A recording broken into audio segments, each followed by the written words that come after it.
খাবার দিব? 2 মিনিট পরে দাও। আচ্ছা ঠিক আছে। কি রান্না করছো আজকে? আজকে আজকে ভাত আর পেঁপে ভর্তা। তোমাকে অন্য সবজি রান্না করে দেব? 10 মিনিট সময় লাগবে, বেশি সময় লাগবে না, দাঁড়াও। না, আজকে বাইরে খাবো। রেডি হয়ে নাও, যাও। বাইরে খাবো মানে? আমি যে এই সবজিগুলো রান্না করছি, তরকারিগুলো রান্না করছি, এগুলো নষ্ট হয়ে যাবে না? আরে নষ্ট হয় হোক, তুমি 10 মিনিট ভিতরে রেডি হও, বাইরে যাবো। ঠিক আছে, কাজ শেষ, রেডি হয়ে নাও। ভাত খাওয়ার চেয়ে ভাত রান্না করতে আরো বেশি সময় লাগে।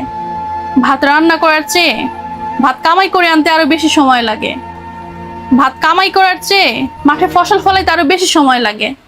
তারপরেই যদি আল্লাহ তাআলা রিজিকে রাখে, তাহলেই মানুষ ভাত খেতে পারে, তাছাড়া না।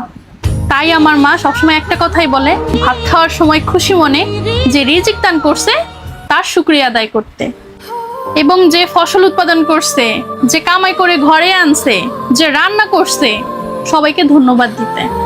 এত কষ্টের বিনিময়ে যে ভাতগুলো আমরা খাই, সেই ভাতগুলো নষ্ট করতে আমার বিবেক বাধা দেয়। ভাত নিয়ে আসবো?